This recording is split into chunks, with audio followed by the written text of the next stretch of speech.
Okay, there we go. There we go. I'm so sorry, y'all. Sorry, I am so late. I was doing a little bit of cleaning, trying to figure out what's going on with my audio. Unfortunately for the stream, I had so much music that I had set up into a playlist, but um, it was all for naught because for some reason when I was going through my headphones, um, it just was like super staticky, which had never happened before on like my solo streams. So I guess it's just one of those things, right? It's like when you're doing something new for the first time, in my case, a group stream, you just see all the problems that can pop up. Oh man. But I appreciate everyone who's here. If you were able to catch the stream, thank you so much for watching. Um, well, let's start chatting a little bit about some improv stuff. So, okay, let's see if the music works or not. Here we go. Let me know if you can hear that or not. Um, but yeah, okay, let's do this, y'all. So, the last few times we were talking about creating characters immediately and creating NPCs at the drop of a hat. So, this time, I want to talk about when you have a character and what you can do, like when you have an established character. Maybe you already know what their deal is. And then it's just a matter of, okay, we know what's going on with this character. How do we develop them more? And this is sort of like when we have that want, we have that objective. We start off with the one thing and we delve into it. Either we delve into it, if it's something simple like I want an apple, then we figure out like, okay, why? Do you want the apple because you're hungry? Do you want the apple because you've never had an apple before? And if you've never had an apple before, why have you not had an apple before?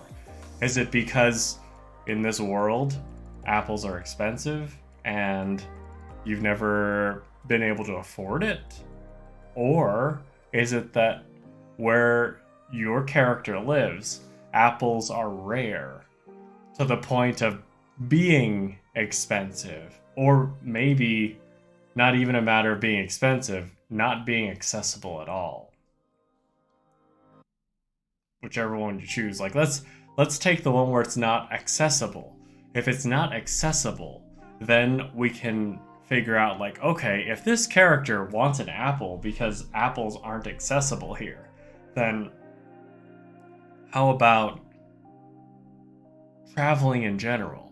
Because it feels like if they want an apple, there are probably a lot of other things that this city, this kingdom, whatever, are lacking.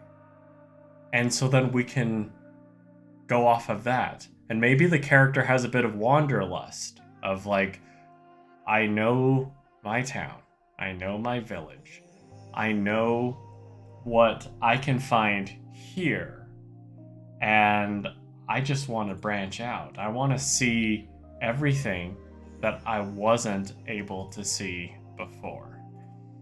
Now, I'm going to open up a little spreadsheet. This seems to be my little go-to here. But we started with the apple.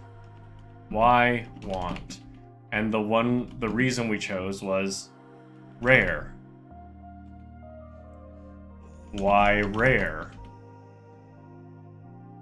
They don't have them here. And then we could decide, okay, Wanda Wanderlust. So if there's a bit of wanderlust here, we can decide, okay, why, like, they don't have them here. Is it just because your character is not wealthy, can't import, or other factors preventing any sort of import? We could also go the other direction, where your character may be excessively wealthy and has a certain standard that they have to live up to. And in that case, maybe with that standard, they can't, they're not allowed to have simpler things.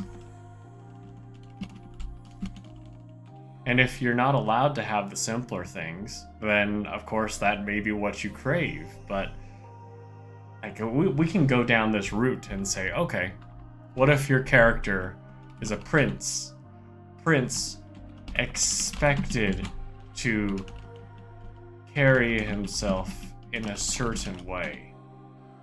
Can't have apples. Too common. Oh, my apologies. I forgot to silence my phone. Can't have apples. Too common. What other things can he not have? Because, as you know, if there are things that you want, or if there are things that you can't have, it's hard not to want them. Hard not to want those things. And at this point, we have to go back a little bit of like, okay, if it's because he's expected to carry himself in a certain way, then there must be many a thing around him that is able to tempt him. Maybe he is like, and I guess I'm kind of playing into the Princess Jasmine thing for this character, where it's like, and it's been a while since I've seen Aladdin, so bear with me if I'm totally incorrect now. The last time I saw it was at a play in high school, but I'd say the idea here is like someone who's so wealthy with expectations and wants to experience the world, but can't. And so then in whatever world you're in, you get to make the decision of, I'm in this city where I have royal blood and power. And for all of that, I can't get what I want. In fact, it's because of said royal blood and power that you can't get what you want. So then for this prince character, you can't get apples. Food. I'm sure there are plenty of street foods that would not be like on the level. I kind of think of it like, I was born in Hong Kong. I've gone back a few times, but whenever I go back, I walk the streets, and by comparison, here in Utah, it's like you walk the streets, everything is relatively clear. If something smells, then there's a problem, and everyone calls it out. If you're in Hong Kong, you're gonna smell something bad every few feet in a different way. Whether it's a sewer smell or whether it's stinky tofu, there's just plenty of foods that aren't necessarily, they aren't the most dignified source of foods. Delicious, stinky tofu, if you're getting the street food kind, so good. There's this kind that like molds over a long period of time, which not a huge fan. I think they let it ferment for like 2 or 3 weeks, and it's like all black. And I remember watching Andrew Zimmern have it, and it was one of the few things that he couldn't stomach. That and durian. But here we have this. I've decided that food would be one that this prince would like to experience. Maybe certain elements of fun. Because if you're expected to be dignified, if your character is expected to present themselves in a certain way, there are plenty of things that I'm just thinking of like the way this prince grew up. I'm sure there are plenty of things that maybe he saw just looking out the window, looking over the balcony out, and saw other kids his age being able to play like tag or whatever the parallel to football would be. Just anything that involves like tackling, roughhousing, getting dirty. All of those would be off the table. And then it's like this prince doesn't get to experience the food, doesn't get to experience the fun of growing up. Like by comparison, he may have had the most decadent, beautiful, like 3 Michelin starred foods, and it's like it. I could imagine that on the flip side, for the character who grew up poor in that town, they would kill to have this sort of decadence. And it's maybe just like that exclusivity of the wealthy here that keeps them from realizing what they're missing out on.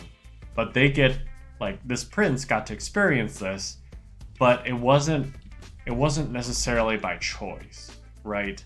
And I guess that's the big thing. That's the big thing separating this character, like, in that they get so much. And they're very much in the camp of they're so lucky by the public.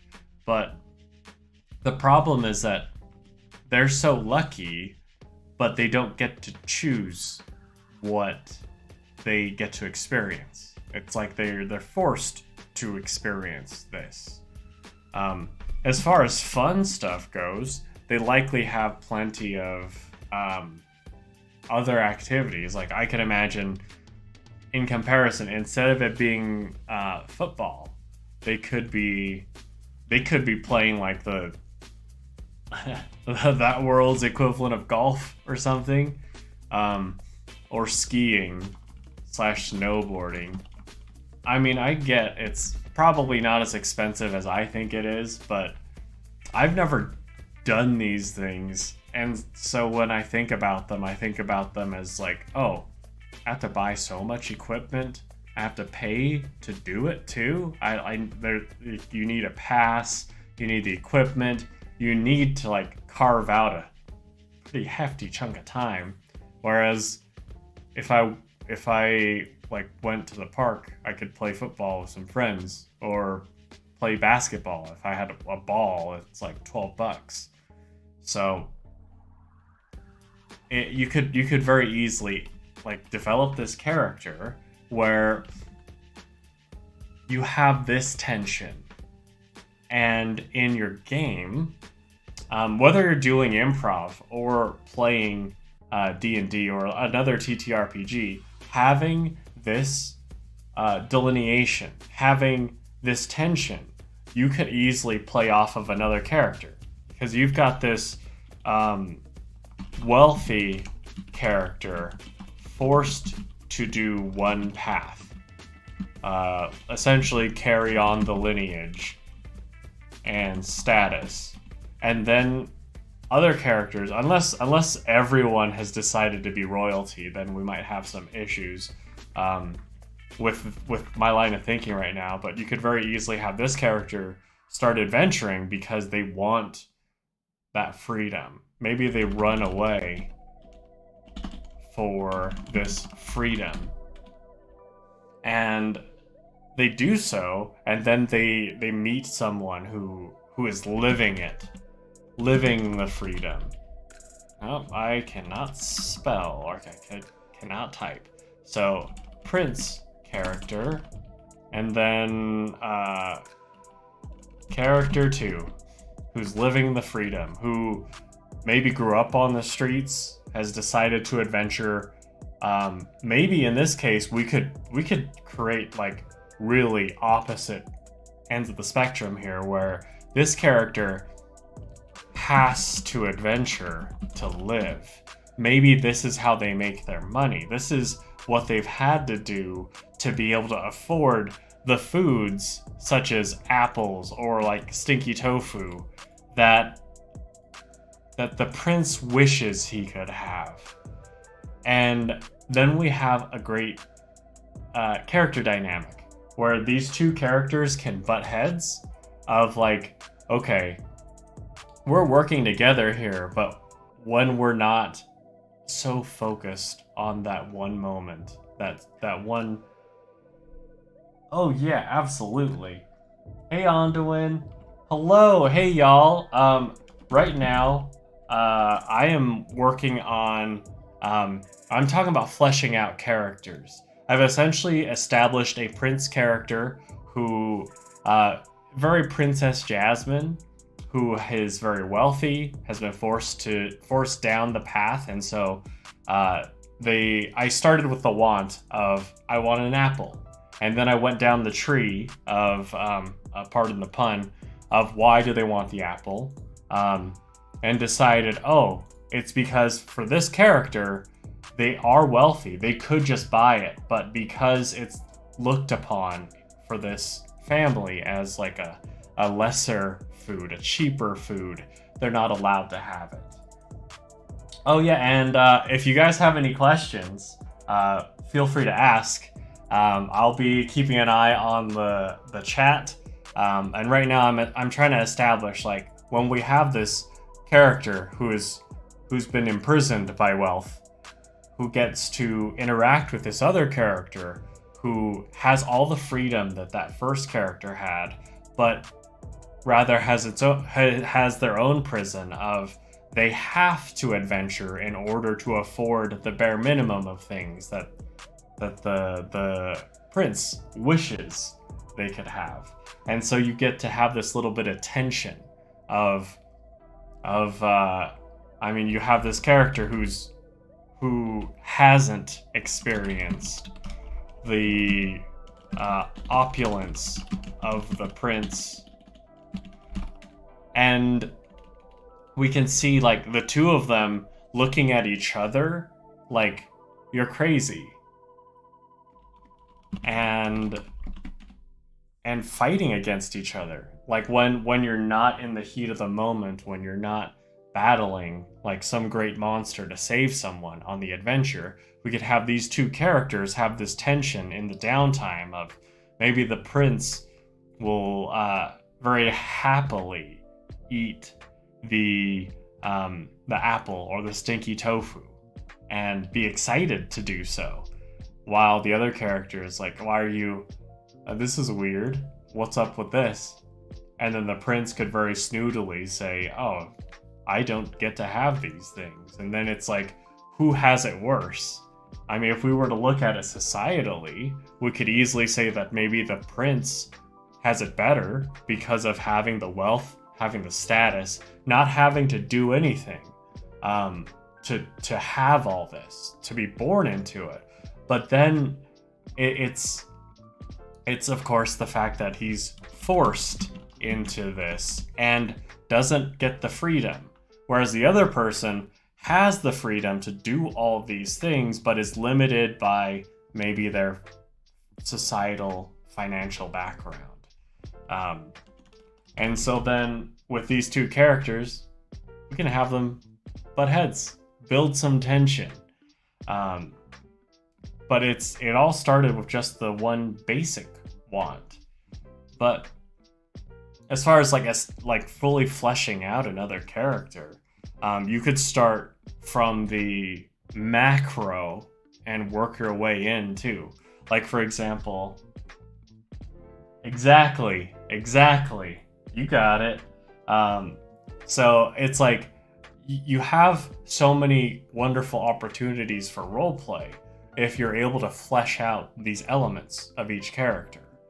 I'll start with a broader one, because we started with a very simple one of I want an apple. Let's start with a very broad one of I want to save the world. Now, I want to save the world can mean a lot of different things. And so to narrow that down, of course, we ask the beautiful question of why? Why does this person want to save the world?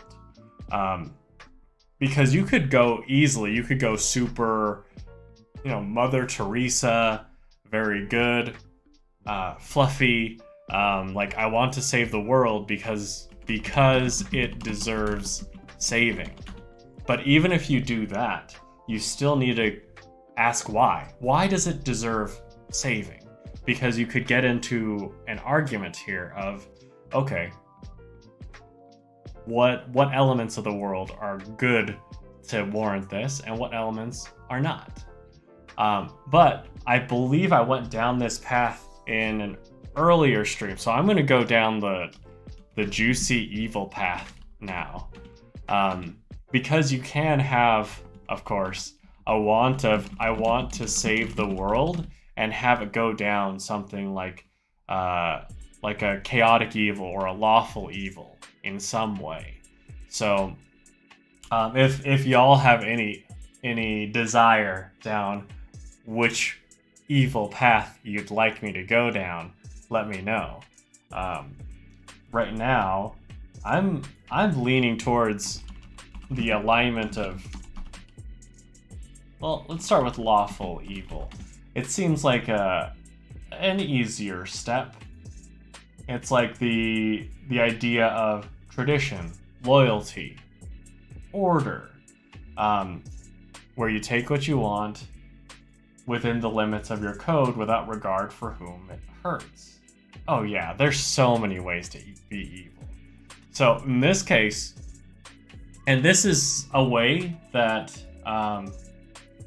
oh man, Templars from Assassin's Creed. I will admit I have not played Assassin's Creed, so I've seen so many people in the costumes. Looks incredible. The graphics look insane. I saw the trailer for Valhalla and I was like, whoa. But I haven't played it, so I don't know any of the philosophy behind it. I'm sorry. I am ashamed. There's so much media that, like, anyone will bring it up and I'm like, oh, sorry, you're gonna have to give me the rundown if you want me to get this reference. But I think of this as a way that you can play an evil character with an adventuring party that is good and still be able to do good things while maintaining your evil. All about control for safety. Oh, I see. Great. Well, we can go with that. All right. Control for safety. The greater good at the cost of freedom. Okay, cool. Let's do that. I want to save the world. I want to save the world so that I can be the one who... And I'm making this, like, this is how my brain works as far as going down this path. But, so I can be the one who controls the world. If I control the world will be safer. Yeah. And we can continue down the path of, like, okay, I am better at making the tough decisions. And that is why I take away the freedoms of the people. They cannot be trusted to make those decisions themselves. And here, we have a character who, overall, wants to save the world and can journey with the party. Go along, pushing forward, saving people, earning money. But you can have this little tinge of, like, oh, well, in this case, maybe after you've saved the person, the hero would confront the, like, I'm picturing, like, if there was a kid who was in trouble and the hero was able to save them and bring them back to their mom, the hero's last words might be, hey, be more careful next time. Whereas this more evil-oriented character might bring the kid back, and instead of being like very kind of like, oh, be careful next time, this more evil controlling character could be like to the mom, say, hey, keep a better eye on your kid. And then we can see this element play out, whereas like both of them save the kid, but their intentions are different, and we get to see like the scorn of the evil character eke out, as opposed to the hope of the good character. And for every moment, we get to play with this. Every time we have just another situation come up, especially when you have quests that have intense moral dilemmas. Like one, for example, I would think is like, he takes the kid back to the mom, only to tell her he's taking the kid to the squire to train her to be better than she could ever make. Oh man. That's hardcore. I dig it. And I could see that playing out for the character, like away from the party. Because I could imagine the party, like if this happens like very, very early in the sessions, I could see there being a lot of blowback. But if this character is as conniving as I think they are, as clever as I think they are, then maybe they'll do that when they're like, okay, I'm gonna slip away from the party for a second, and then comes back with this squire. And the kid could be perfectly happy about it. Maybe they want to become a knight themselves, in which case, hey, it's cool. I get to spend time with these adventurers. And then the party would think nothing of it because, oh, kid's happy. And our friend here said that everything's cool with the mom. But then we might find out later, maybe farther down the line in the campaign, they start seeing wanted posters of this character, and this character suddenly has to like fess up in some way, or it just comes out that this guy has essentially kidnapped this kid for squiring.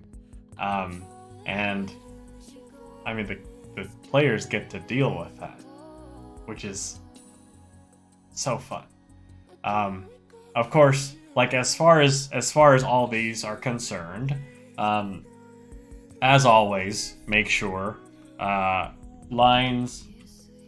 Yeah, the kid is safe and saved lives with us. So yeah, absolutely. But of course, always make sure that your lines, veils, stuff like that are covered.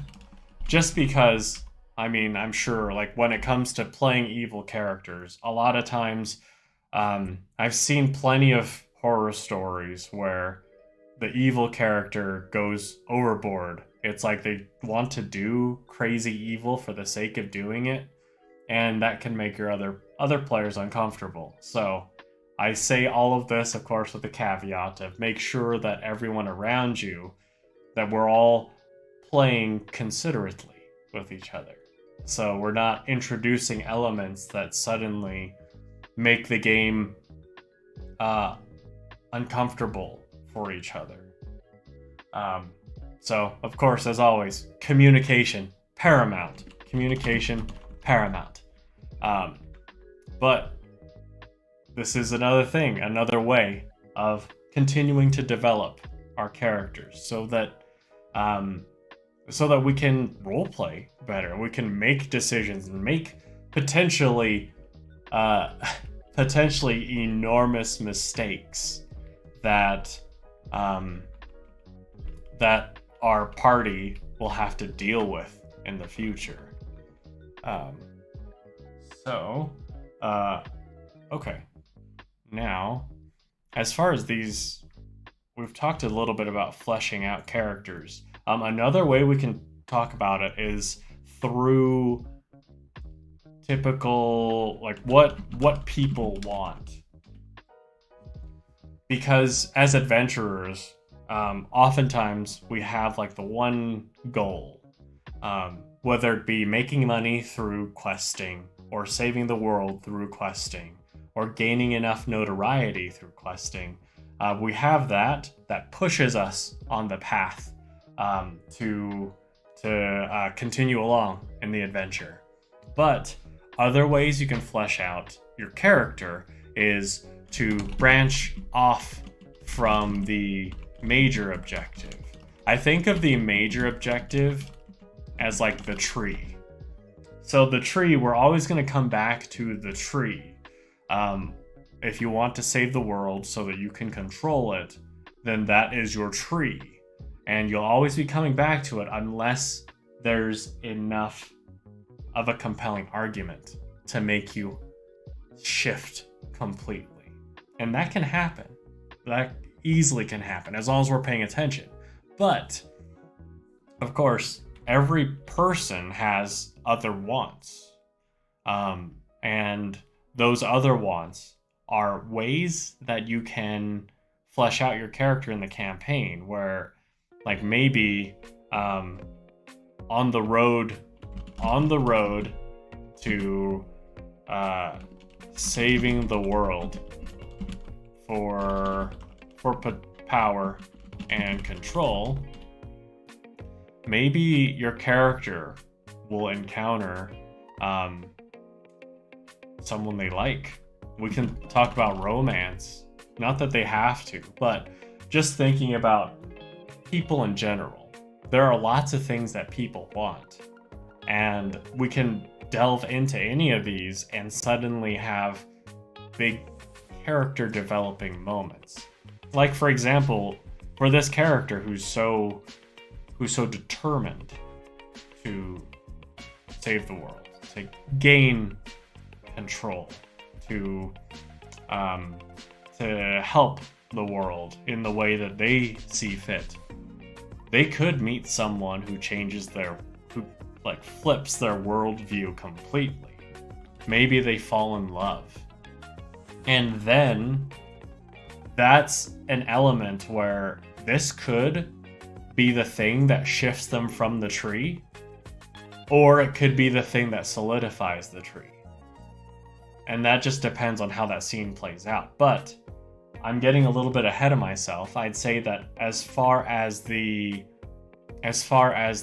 execution goes, simply consider, does your character have any sort of inklings for romance in any way? And what might they value? Because there's a chance your character never meets someone in the campaign that they consider a potential mate. And that's perfectly fine. And there's a chance, of course, maybe people aren't comfortable playing that in their campaign, and that's perfectly fine too. But if you are comfortable playing with it, and if you want a way to branch out a bit more, your character might notice someone, whether it be because of their beauty, because there have been plenty of time where a DM has described a character as being very enchantingly beautiful, maybe described like their style, their demeanor, and then it's like, oh, okay, my character could be into this person, depending on where things go. But then sometimes you might have maybe your character who's hell-bent on controlling the world, on saving the world. Maybe they meet someone along the path who maybe shares that same worldview. This could be a good NPC or an evil NPC. And we could see maybe more of this character's evil side show when... Oh, absolutely. Absolutely. Yes. Love or romance could change the way the character goes about saving the world. Definitely. Like if in this case, our evil character meets a good NPC who believes in free will and that good will prevail. If we have that, then that could be a great source of tension, which may shift our evil character who wants to save the world to control it onto another tree of, we should save the world, not so I can control it, but to save it. And this is, of course, like, this could be a major shift, regardless of how the relationship goes. Because I could easily see relationship goes well, good NPC changes their mind. I was about to say changes their name. I'm already thinking of marriage for this couple. Or the relationship could go poorly. And I mean, I don't want to get too tropey, but it could be a situation where it's not that the relationship goes poorly, but it ends because good NPC dies. And in that case, maybe in honor of this good NPC, the evil character shifts. But we could also, of course, take the tack. Yeah, exactly. Evil rarely sees itself as being evil. It's just that this is... and that's something that I would like to talk about. I'm going to put that as a note. I think that discussion has a lot of merit, but I don't know how much time. Yeah, I only have like about 10 minutes left. So thank all of you for tuning in. Y'all are amazing. I apologize for being late tonight, but I really appreciate you. Evil rarely sees itself as such. And then in this case, it's like relationship ends, the good NPC dies.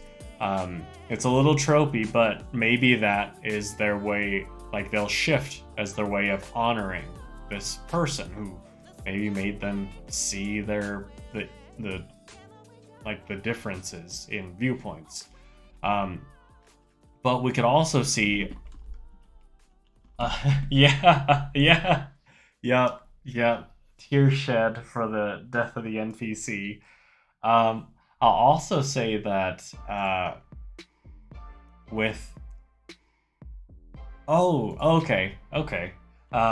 this could also be what solidifies this character in their worldview, because maybe, and actually I'm gonna do a quick branch off here, because what if the death of this NPC is caused by evil character being too stubborn in their worldview? In which case, maybe this evil character thinking, hey, I need to control this. If you're right here with me, if I can keep everything under control, then you'll be safe, and you'll be good, and everything will be fine. And this evil character keeping this person so close ends up being the reason that NPC dies. Then that could be the major shift here. Sorry, I'm just in heartbreaking mode right now.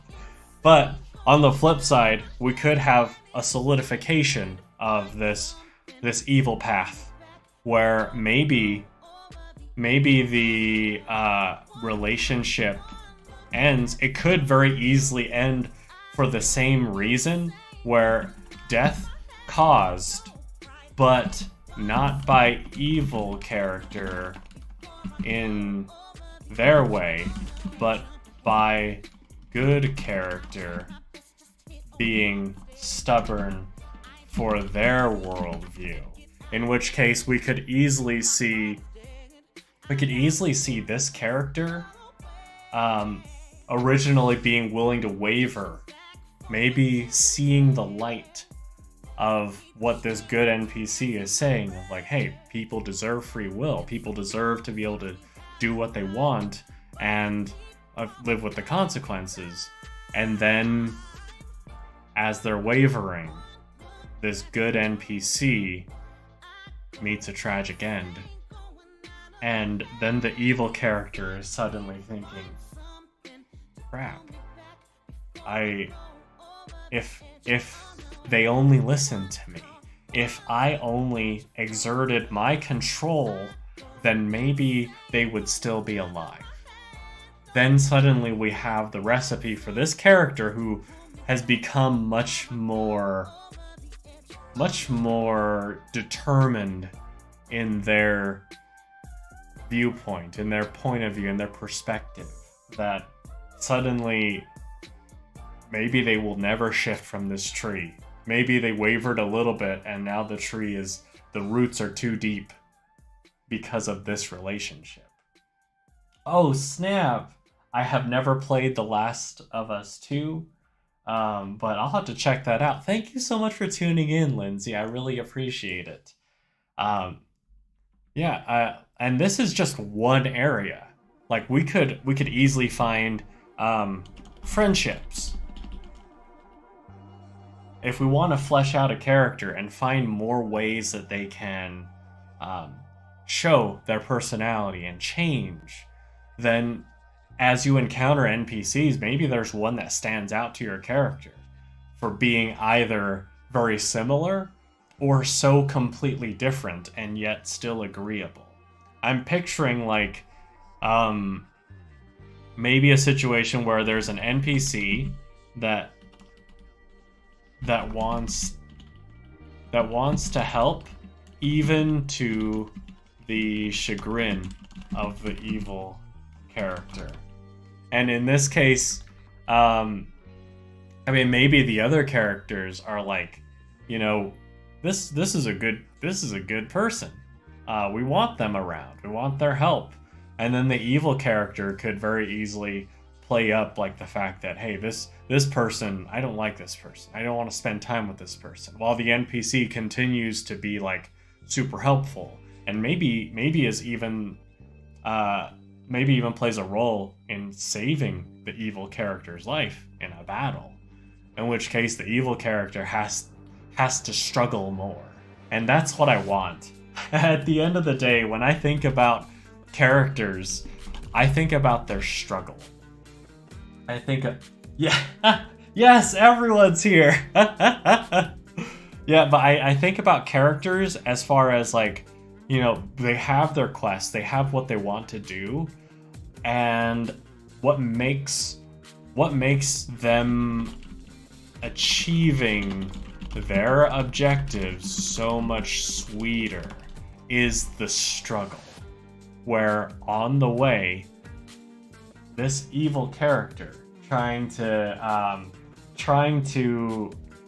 achieve, save the world, gain control of the world, has to deal with all these other things that are pushing and pulling them in different directions.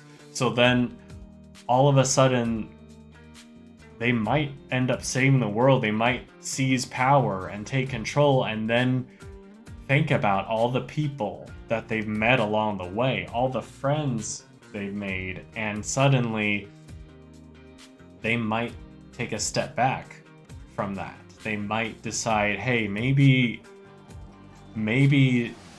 free will is good, maybe the freedom is good, because if I chose for that NPC to leave as I wanted, then I wouldn't have made it this far. And that, these are all just rife with character development, where you can continue down a path and then suddenly reflect. And I think when it comes to any sort of, and I'll end on this because it's almost time for me to hop into recording with two of our wonderful viewers here in chat. Aang and Zuko. Zuko is like the character development there, absolutely incredible. Oh my gosh, Steph, what? Y'all are awesome. I love you guys. Oh my gosh. But yeah, like when it comes to those moments, those struggling moments, those are all the things that we can see the most character growth, because we can, if we just have a straight path to victory, then sure our character gets what they want, but it becomes less impactful.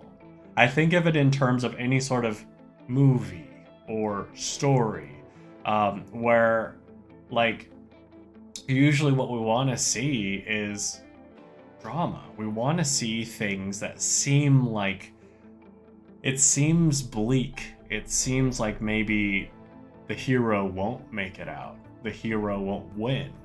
And that makes us dig in and push for them so much more. And then if they can make it through, it makes that ending so much more satisfying. So, all right. Mika, hello! Right on time for me to wrap this up. Thank you guys so much for watching. Y'all are amazing. I am planning on doing these fairly regularly. These kind of shorter character improv D&D analysis videos, streams. So if you have any questions or anything that you would like answered, then feel free to pop in next time, or you can comment here and then I will address them in the next stream. But y'all are amazing. Thank you so much. And, well, until next time, take care. Bye!